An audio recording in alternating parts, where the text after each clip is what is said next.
Now our next topic is integration by parts. हमने अब exercise 3.4 start करनी है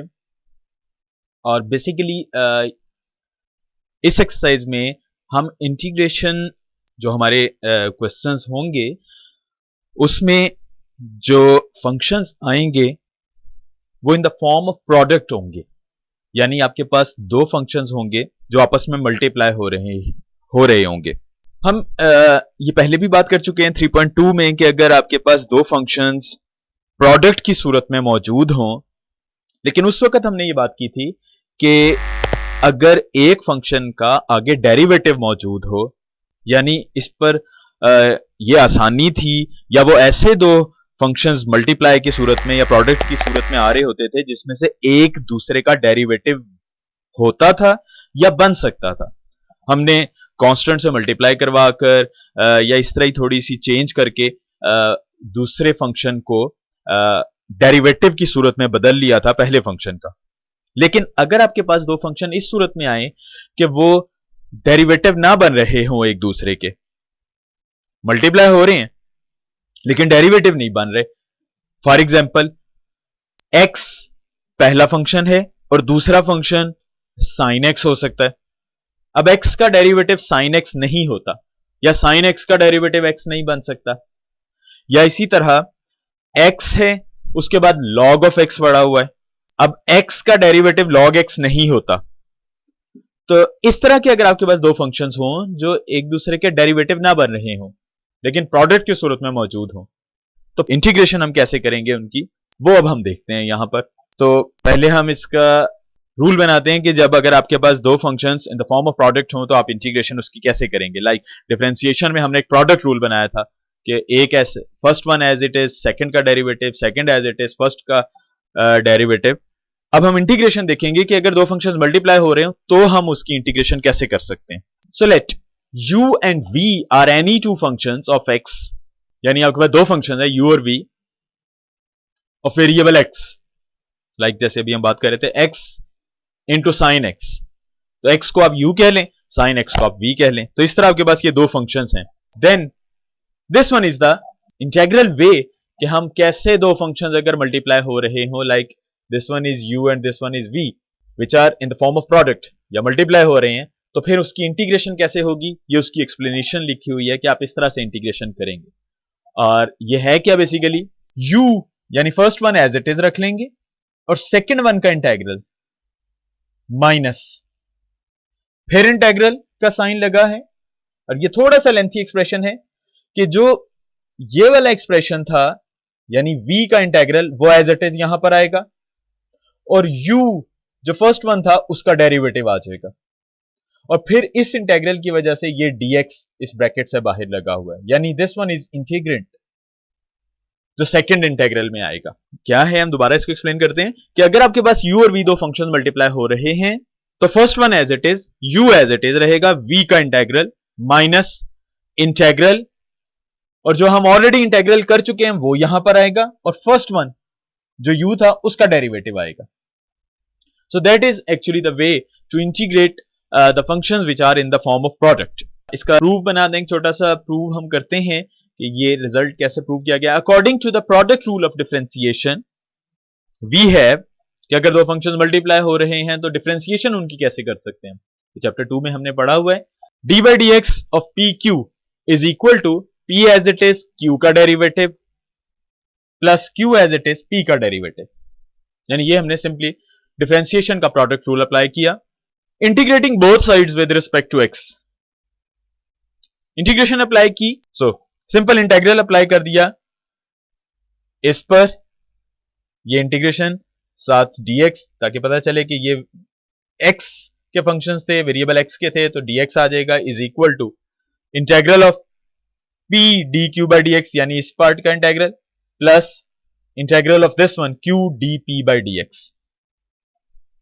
अब हम जानते हैं, ये हमने वेरी फर्स्ट लेक्चर में बात की थी कि d by dx and integral are inverse process, ये इनवर्स ऑपरेशंस हैं एक दूसरे के, लिहाजा जब इनवर्स ऑपरेशन साथ अप्लाई हो रहे हो तो ये कैंसिलेशन हो जाती है, आपके पास सिर्फ ये पी क्यू बच जाएगा लेफ्ट साइड पर, right side as it is रहेगी, लिहाजा P Q is equal to, right side बिल्कुल एज इट इज वही लिख लिया कि integral of P D Q by D X plus Q D P by D X, यानी both integrals as it is रहे। यहां अब हमने ये लेफ्ट साइड पर शिफ्ट कर दिया, ये वाला इंटीग्रल, ये एज इट इज रहा p D Q by D x which are this one, p q minus, ये माइनस हुआ लेफ्ट साइड पर आकर q D P by D x, ये इंटीग्रल, और इसको हमने इक्वेशन 1 का नेम दे दिया, यानी हमने p D Q by D x right side पर ही रहने दिया और q D P by D x का इंटीग्रल हम लेफ्ट साइड पर लेकर। इसके बाद let p is equal to u, क्योंकि हमने बेसिकली u v यानी दो फंक्शंस मल्टीप्लाई हो रहे हों तो उनका रूल बेसिकली हम प्रूव करने जा रहे थे, तो हम इस p को लेट कहते हैं कि ये u है, यानी ये वाला जो फंक्शन था उसको u का नेम दे दिया, और dq बाई dx इसको v का नेम दे दिया। इससे अब हम जरा एक्सट्रैक्ट करते हैं q की वैल्यू, dq by dx is equal to v। तो यहां अगेन हमने इंटीग्रेशन अप्लाई किया q की वैल्यू निकालने के लिए, ये देखिए dq by dx is equal to v, ये हमने लेट किया कि dq by dx is equal to v है। अब इंटीग्रेशन बोथ साइड्स पर अप्लाई कीजिए ताकि q की वैल्यू निकल आए। इंटीग्रल dq बाई dx, ये इंटीग्रल अप्लाई किया लेफ्ट साइड पर, सिमिलरली इंटीग्रल अप्लाई किया राइट साइड पर, because v is also a function of x, so with respect to x इसको भी इंटीग्रेट कर दिया। अब अगेन वही डेफिनेशन के डिफरेंशियल और इंटीग्रल इनवर्स ऑपरेशंस हैं, तो सिर्फ यहां से q बच जाएगा, q इज इक्वल टू, ये एज इट इज रहा, इंटीग्रल ऑफ v dx, ये आ गया q, जो हमने यहां से, ये इस तरह से हमने एक्सट्रैक्ट की है वैल्यू ऑफ q। तो हमने इक्वेशन 1 में p को u लेट किया, dq बाई dx को v लेट किया, और इससे हमने एक्सट्रैक्ट की वैल्यू ऑफ q, और ये वैल्यूज हम सब्स्टिट्यूट कर देते हैं 1 में। Substituting values in 1 we have p, इसकी जगह पर u, dq बाई dx हमने v लेट किया हुआ है, ये dx एज इट इज रहा, is equal to pq, p u है, ये p को हमने u लेट किया हुआ है, q, ये हमने q की वैल्यू निकाल ली थी which is integral v dx, ये आ गया इंटीग्रल v dx, माइनस फिर दिस वन, ये इंटीग्रल का साइन, एंड q हमने इंटीग्रल ऑफ v dx, ये आ गया q की वैल्यू, उसके आगे d by dx of p, तो d बाई dx p को हमने u कहा हुआ है, और फिर ओवरऑल ये dx इस इंटीग्रेशन के साइन की वजह से आ गया।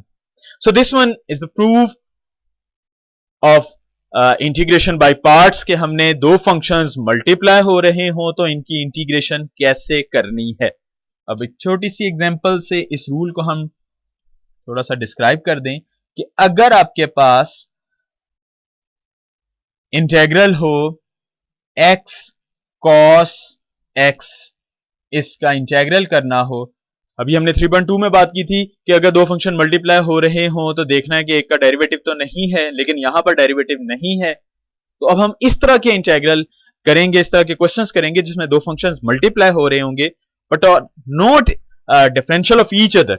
ये डिफरेंशिएशन नहीं होगी इन दोनों की, एक दूसरे पर डिपेंड नहीं कर रहे होंगे इन द फॉर्म ऑफ डेरिवेटिव। तो फिर इसकी इंटीग्रेशन कैसे करेंगे वो अब हमने यहां रूल डिस्क्राइब किया कि first one as it is, यानी x वैसे ही रहेगा, इंटेग्रल यानी v का इंटेग्रल, अब cos का इंटेग्रल हमें पता है कि sin x होता है, ये sin x आ गया आपके पास, minus according to this rule ये माइनस, फिर इंटेग्रल v dx,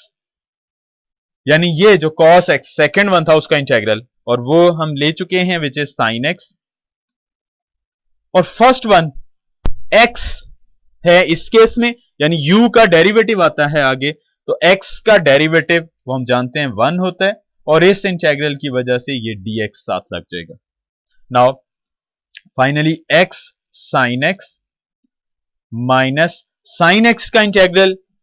ये फॉर्मूला हमें पता है which is minus cos x, तो sin x का इंटीग्रल माइनस cos x, वो माइनस और ये माइनस मिलकर प्लस cos x, तो ये साथ कांस्टेंट ऑफ इंटीग्रेशन ऐड किया, आपके पास इंटीग्रेशन हो गई अगर दो फंक्शंस मल्टीप्लाई हो रहे हों। ये बहुत छोटी सी example just to describe this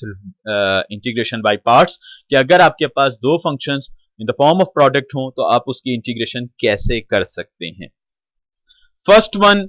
as it is रहेगा x, सेकंड का इंटेग्रल माइनस फिर वही इंटेग्रल दोबारा लिख देंगे हम, और फर्स्ट वन इसका डेरिवेटिव आएगा, और उसके बाद जो ये चीज आएगी आपके पास रिजल्टिंग इंटीग्रेंट, उसको हम इंटीग्रेट कर लेंगे, तो आपके पास ये इंटीग्रेशन कंप्लीट हो जाएगी। तो बेसिकली अगर आप थोड़ा सा गौर करें तो 3.2 और 3.3 ये ही बेसिक मेजर एक्सरसाइजेस बनेंगी आपकी इंटीग्रेशन को करने के लिए। यहां पर तो आपके पास सिर्फ इंटीग्रेशन हम बता रहे हैं कि अगर दो फंक्शन मल्टीप्लाई हो जाएं तो उसकी इंटीग्रेशन करनी किस टेक्निक से, करनी किस तरह से है। जब इंटेग्रल का यहां सिंबल लग जाएगा तो ये हमारा वही 3.2 या 3.3 के ही किसी मेथड से होगी इंटीग्रेशन। ये रूल सिर्फ आपको बता रहा है कि अगर मल्टीप्लाई हो रहे हो तो उनको हैंडल कैसे करना है। ये एक छोटी सी एक डिस्क्रिप्शन के अगर कोई रूल नहीं है कि u और v में से हम फर्स्ट किसको रखें। जैसे अभी हमने एग्जांपल ली x और cos x में से, हमने x को फर्स्ट वन कह दिया, हमने cos x को क्यों नहीं फर्स्ट वन कह दिया, क्योंकि प्रोडक्ट में तो कोई तरतीब नहीं होती। cos x को आप इधर कर दे तो वो फर्स्ट फंक्शन बन जाएगा, तो कोई फर्स्ट फिक्स रूल नहीं है, लेकिन हम एक रूल बना सकते हैं विच इज दिस वन कि अगर आपके पास दो फंक्शंस हों और डिफरेंट टाइप के, लाइक x cos x है, x sin x है, तो फिर हम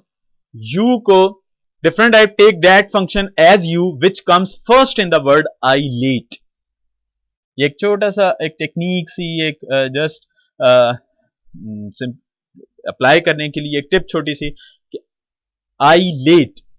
and what is I let, कि अगर इस तरतीब में आपके पास वर्ड आ रहे हों तो आप उसमें जो इसमें पहले आएगा which comes first in the word I let, उसको हम एज अ फर्स्ट फंक्शन रख लेंगे।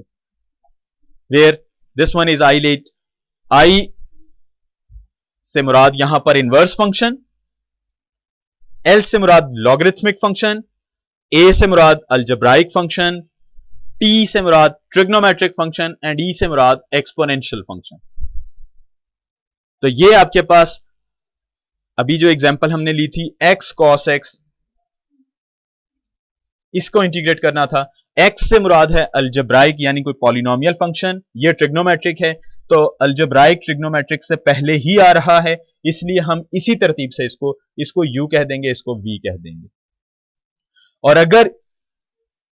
x log x होता तो फिर हम इसमें देखते हैं कि x एक अलजेब्राइक फंक्शन, ये लॉगरिथमिक फंक्शन, लॉगरिथमिक अलजेब्राइक से पहले आना चाहिए, इसलिए हम इसको रीराइट करेंगे और log x को फर्स्ट वन यूं लिख लेंगे और x को सेकंड फंक्शन कह देंगे। तो इस तरह आप एक पहले स्टेप में तरतीब इस लफ्ज आई लेट के हिसाब से सेट करेंगे और उसके बाद इंटीग्रेशन परफॉर्म कर लेंगे। मजीद इसको अब हम क्वेश्चंस में अप्लाई करके देखेंगे, तो साथ साथ ये वर्ड भी एक्सप्लेन कर देंगे हम कि ये कैसे अप्लाई करोगे आप लोग।